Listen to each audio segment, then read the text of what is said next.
Halo semuanya, kami dari kelompok 1 telah melakukan observasi terhadap komunitas tari Sanggar Daneswara. Yang dimana pada kali ini kami telah mewawancarai narasumber dari komunitas tersebut.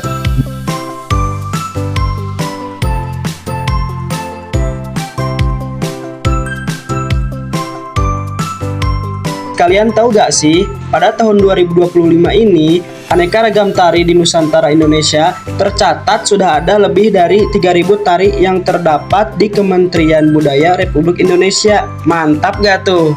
Betul tuh Kaki Boy, info yang tadi disampaikan benar banget loh. Jadi untuk itu kita di sini akan mewawancarai salah satu tokoh perintis Sanggar di Cisarua. Daripada penasaran, langsung aja kita lihat yuk siapa yang akan kita wawancarai.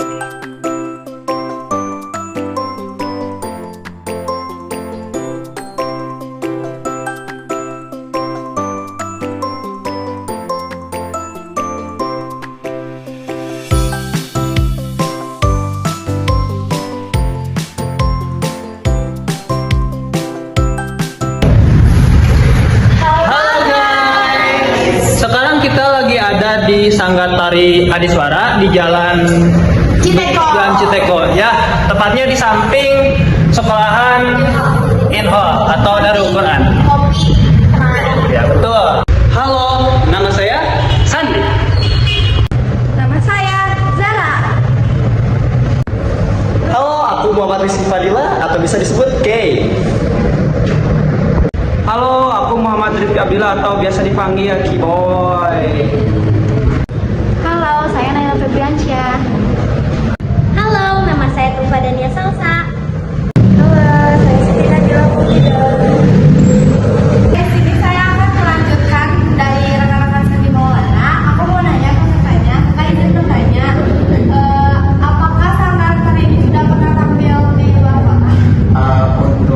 Kalau untuk mengatasnamakan Sanggar ini kita baru beberapa kali untuk di luar kotanya, tapi untuk saya pribadi mungkin alhamdulillah sudah bisa tampil.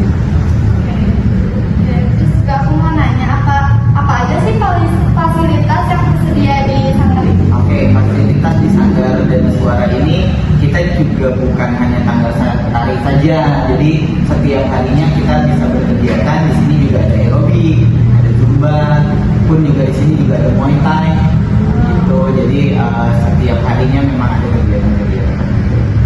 Oke, makasih ya Kak. Tapi mungkin pertanyaan saya cuma segini aja, nanti dilanjut sama teman-teman yang lain lagi.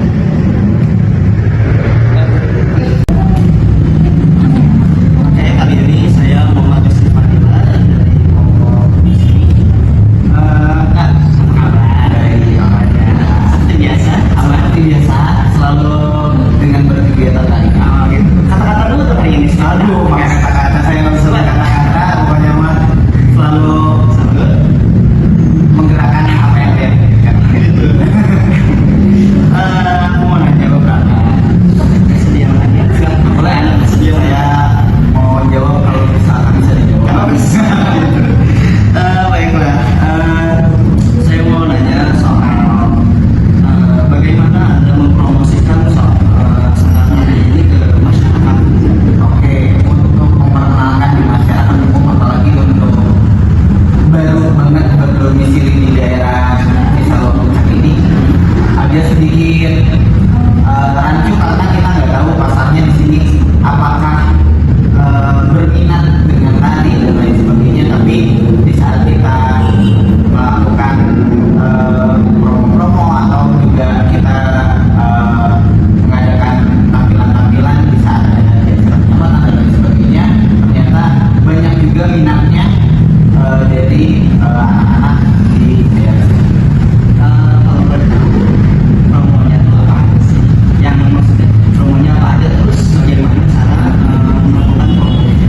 Oke, untuk promo kita masih dari mulut ke mulut. Kita memperkenalkan bahwasanya di sini ada sanggar tari loh gitu, dan di sini tuh bukan hanya sanggar tarinya tapi ada sanggar senamnya juga, ada muay thai-nya juga.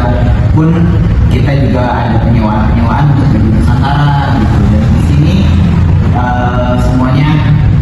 sendiri, pasang kreditnya dan lain sebagainya.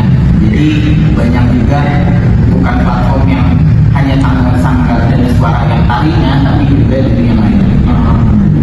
Jadi cukup kalau misalkan dari bidang kata maupun dari omongan banyak yang minat gitu kan. Alhamdulillah banyak yang minat. Pun juga dari kadang ada ibu-ibu yang latihan zumba gitu kan, yang latihan senam, akhirnya tahu di sini ada sanggar tarinya juga, dan akhirnya juga anak-anaknya juga untuk ikutan tari. Baik, next pertanyaan berikutnya. Bagaimana proses kolaborasi antara sanggar tari dan penyewaan kostum tari? Oke, sedikit berarti pendapatkan yang tadi ya. Bahwasanya kita di sini juga bukan hanya mengajarkan tentang tarinya, tapi bagaimana cara berkeseniannya, gitu kan. Bertanggung jawab tentang apa yang mereka kenakan, pun juga dari baju dan lain sebagainya, kostum. Mereka pun harus tahu bahwasanya oh dari tarian ini kostumnya harus seperti ini, tata dirinya harus seperti ini.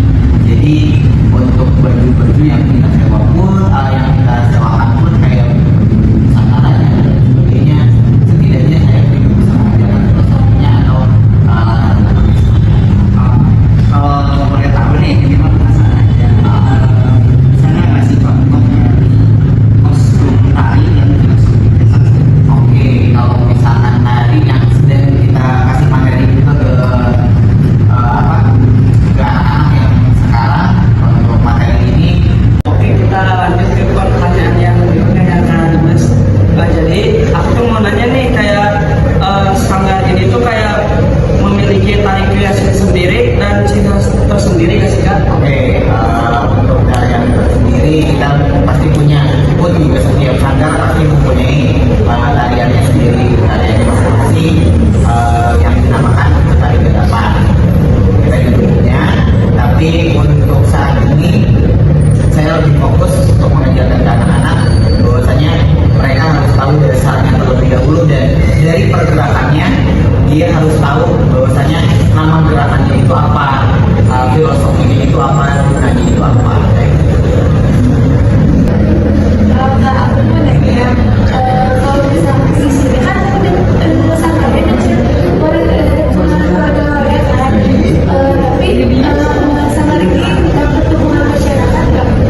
Oke, untuk dari warga sekitar 100% kita dapat dukungan banget, karena alhamdulillahnya untuk di daerah sini ternyata di saat kita bergulir ke desa, dari kecamatan, ternyata desa Cicoko ini juga dari beberapa tahun lalu ingin sekali di daerah sini ada yang namanya sanggar tari, dan ternyata bisa terrealisasikan di saat ada sanggar dan suara.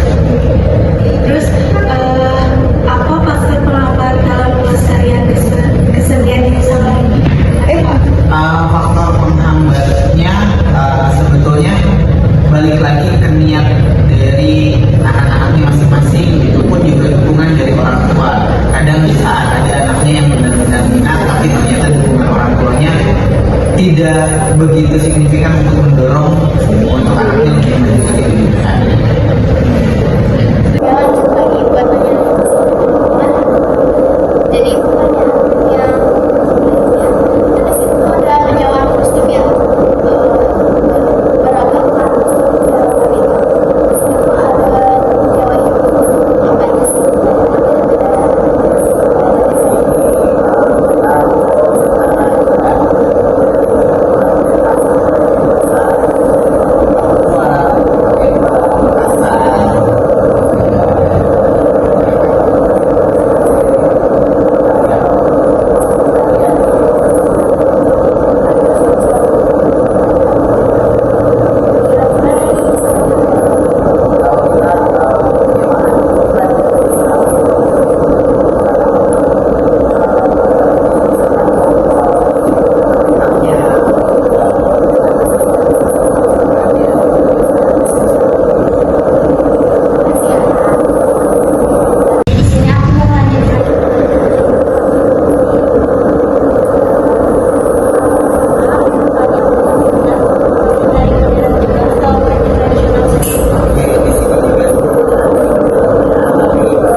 selanjutnya, kami telah mewawancarai salah satu siswa berprestasi loh dari Seman 1 Cisarua dan juga sekaligus anggota klub Muay Thai yang berafiliasi dengan Sanggar Daneswara, yaitu Kakak Hoiru dari kelas 12 MIPA 3. Oke, mari kita tonton selengkapnya. Assalamualaikum warahmatullahi wabarakatuh. Nah, di sini saya Sandiwana akan mewawancarai salah satu atlet Muay Thai ini, yaitu dengan siapa? Muhammad Khairul Adnin. Oke, dari kelas berapa, Pak? 12 MIPA 3. Oke, dari kelas 12 MIPA 3. Sebelumnya kita di sini itu mewawancarai Kak Heru ini karena memang sebelumnya pada materi kita itu mengobservasi tentang komunitas tari Daneswara yang dimana ada di Jalan Raya Puncak minggu lalu. Nah, sebagaimana yang waktu itu dijelaskan oleh Kak Dimas, di Sanggar Daneswara itu tidak hanya mengerjakan tentang tari saja, tapi tentang Muay Thai dan juga tentang apalah yang berhubungan dengan olahraga. Jadi, oke, sebelumnya pada sesi tanya jawab kali ini saya akan bertanya kepada Kak Heru nih. Jadi kalau untuk Kak Heru sendiri tertarik kepada dunia Muay Thai itu pada tahun berapa dan kenapa sih bisa tertarik ke dunia Muay Thai itu? Tertarik pada Muay Thai itu pas kelas 10 karena pengen mencoba hal baru nih, kayak bela diri kan maksudnya kayak haruslah sebagai laki-laki, jadi pengen terjun langsung ke dunia Muay Thai. Dan untuk itu pernah nggak atau Kak Heru ini berlatih di cabang olahraga lain sebelum ke Muay Thai itu?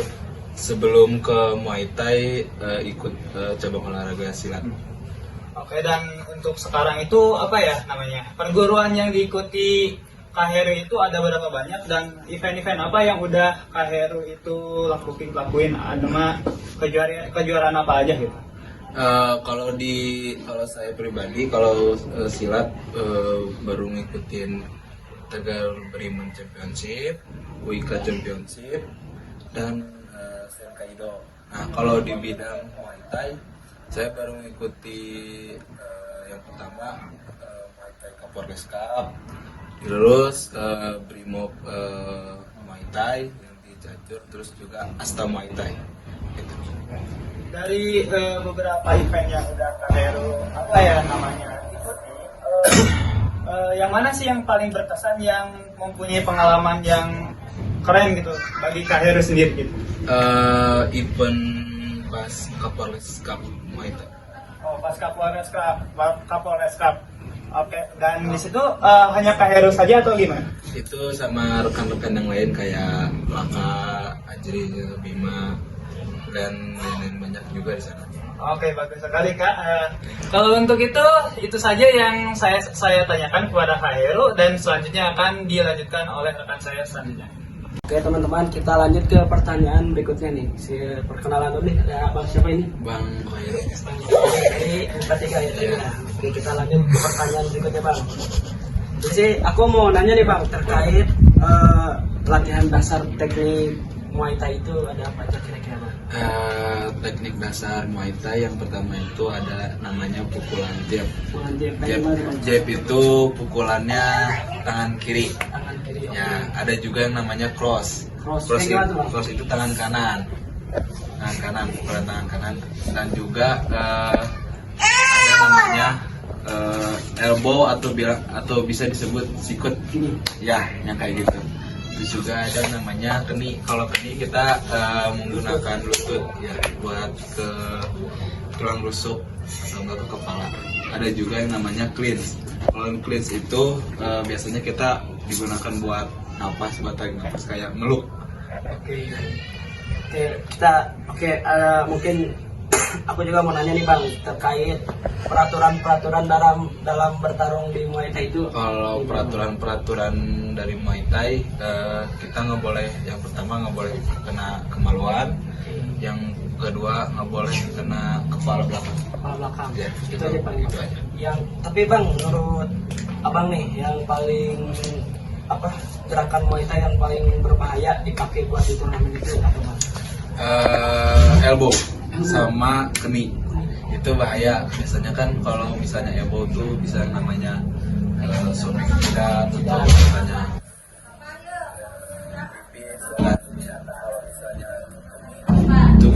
namanya kena tulang rusuk ke kepala.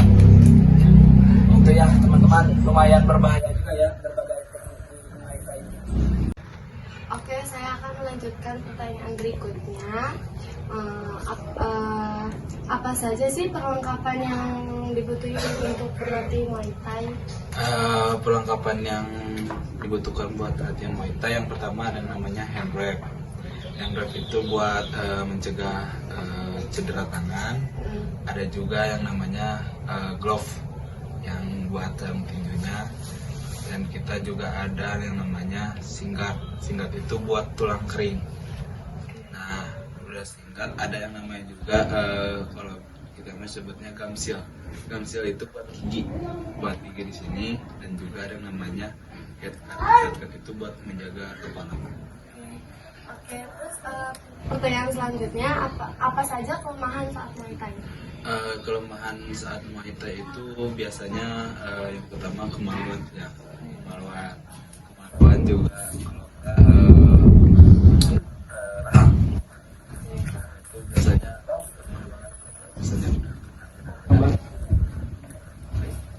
Sekian, makasih ya Kak Darmo. Baik, berikutnya saya akan mempertanyakan soal tentang apa saja yang harus dilakukan saat pertandingan. Perkenalan dulu. Perkenalkan, nama saya Muhammad Khairul Azim. Saya mau nanya terkait tentang teknik. Kan pada saat pertandingan dimulai, ada di mana pemain itu akan tersudutkan. Nah, cara membalikan keadaan itu seperti apa sih? Apakah ada teknik yang efektif untuk bertarung? Kalau misalnya kita sudah tersudut di sudut ring, kalau kita emang benar-benar udah kayak pusing nih mau ngapa-ngapain, kita ada yang namanya cleanse, meluk aja. Nah, nanti ketika kita cleanse kepada musuh itu akan memisahkan kita. Nah, kita baru situ mulai taruh lagi ke tengah lagi seperti biasanya. Apakah ada teknik yang pemain itu resikonya tuh minim tapi dapat poinnya tuh? Ada yang namanya low kick. Low kick itu dia nendangnya ke paha. Biasanya orang-orang itu ngambil poinnya tuh dari situ. Cuman ya itu resikonya, ada yang keseleo kakinya atau bisa apa. Kan kalau misalkan saat pertandingan bakal ada yang pertolongan pertama, kan biasanya pingsan. Pertolongan pertamanya itu apa aja sih yang biasanya dilakukan pada saat tumbang saat pertandingan? Yang pertama kalau misalnya kita yang namanya tumbang atau mungkin bisa disebut pingsan, yang pertama pasti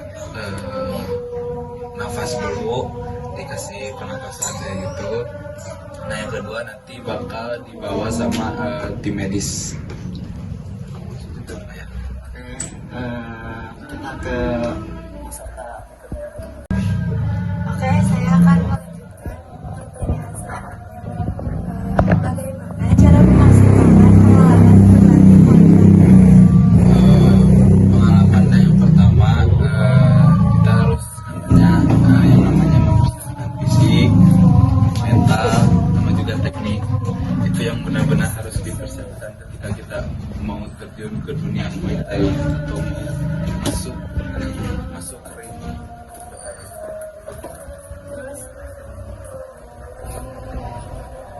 Berapa biaya program pelatihan? Program biaya latihan Muay Thai itu bisa dari harga 100.000 sampai 1.500.000. Oke.